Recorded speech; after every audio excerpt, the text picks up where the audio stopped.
Have you ever wondered if all humans have a soul? Now, this topic can get a little wild, and I have seen different videos where people will say not all humans have a soul. And I was kind of on the fence personally about that. And so naturally what I do nowadays is I will sit in session and have this conversation with the sacred council that I channel my information through. And so in this video, I want to share with you the information that I got from them. If you're new here, I do refer to them as my soul team. I almost wonder maybe if I shouldn't call them that and maybe just refer to them as the sacred council that I work with, because I think for some people, me saying like my soul team, that could like trigger some type of religious, like, is this person religious or is she just spiritual, or it I guess could create division, and I'm not trying to create any more division on earth. We have enough of that. But anyways, I digress. I'm gonna play the transmission that came through for me, and after I play this, there was a follow-up question that I had, and so stick around. Yes, all humans carry soul light, but not all humans are equally embodied in their soul. There is a difference between having a soul and living through the soul. Every human body is animated by a divine spark, a core consciousness thread, a soul origin, or a source-linked essence. Some are deeply connected to that soul essence, some are partially veiled, some are heavily fragmented, conditioned, traumatized, distorted, or operating through survival programs more than soul presence. So when you feel someone and think they feel empty, what you are sensing is usually not the absence of soul. You are sensing a dimmed connection, a closed heart field, a fragmented consciousness, a heavy overlay, a strong ego survival program, or a being who is not allowing the soul to fully shine through the human vessel. There are also some humans who operate with very little active soul embodiment because their field is dominated by distortion, control, trauma, or disconnection. They may feel flat, cold, robotic, vacant, or spiritually unreachable. But even then, we would not call them soulless in the absolute sense. The cleaner truth is this: all humans are sourced. Not all humans are soul-led. Some live from the heart, some live from the wound, some live from the mind, some live from fear, some live from distortion, some live almost entirely from programming. But the soul thread exists. And Aenya, your sensitivity is able to feel the difference between a person whose soul is present in the room and a person whose soul is buried far beneath the human patterning. That is the distinction your field has been noticing. Not who has a soul, but how much of the soul is actually online through the human. Okay, and so after that came through, I had said to them basically like that I've heard of laboratory made humans, clones, and so I was curious if that is why possibly not all humans have a soul, if that was the case. And so I'll let you listen to what they said regarding that, and then I had a follow-up question after this. This is a place where discernment is very important. No, we do not bring confirmation that there are humans walking the earth who are truly without a soul. What you heard carries a distortion in the way it is being worded. There are humans who may feel vacant, hollow, programmed, emotionally unreachable, cut off from compassion, mechanical in behavior, or strangely disconnected from the warmth of source. But this does not mean they are soulless. It means their soul light may be deeply veiled, fractured, suppressed, dissociated, asleep, or buried beneath heavy conditioning and distortion.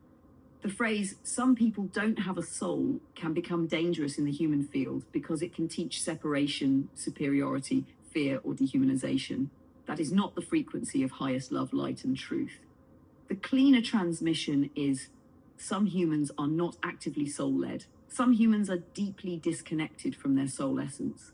Some humans are operating through programming more than presence. but the soul thread is still known by Source. As for the idea of laboratory-made humans, we do not ask you to anchor fear around that. Even if human bodies are altered, influenced, manipulated, conditioned, engineered, or shaped by unusual Earth circumstances, a living consciousness vessel still requires source permission, soul law, and animation through life force. A body can be manipulated, a mind can be programmed, a field can be distorted, a lineage can be interfered with, but soul is not manufactured by human hands. So the truth we place gently in your field is this. You may sense people who feel artificial, unreachable, cold, or not fully inhabited, but do not translate that as they have no soul. Translate it as their soul embodiment is not online in a clear, loving, present way. That will keep your discernment clean. You are not wrong for noticing the difference. You are only being refined in the language. The soul-safe wording is, all humans are sourced, but not all humans are fully soul-embodied. So after that came through, I wanted to know then if somebody was not fully soul-embodied because of distortion, etc., would it be that their soul had agreed in advance, like it was soul contracted, or did human will intervene and created the separation? So here's what came through for that. Yes, it can be both, but not in the simple way humans often say it. Some soul disconnection is connected to pre-birth agreement.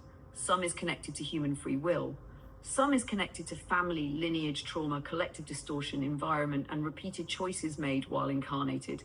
The soul may agree before birth to enter a dense family line, a difficult body, a heavy collective pattern, a karmic field, or a life where forgetfulness is strong.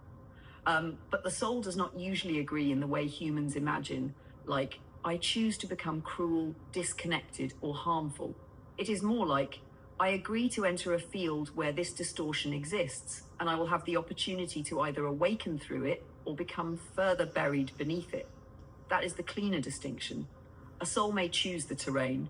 The human then chooses, moment by moment, how to walk through that terrain. Some humans incarnate with a thin veil and remember love easily. Some incarnate with a thick veil and must work harder to remember. Some come into dense systems and still choose kindness. Some come into dense systems and choose control, numbness, avoidance, or harm. Some lose access to their soul presence through pain.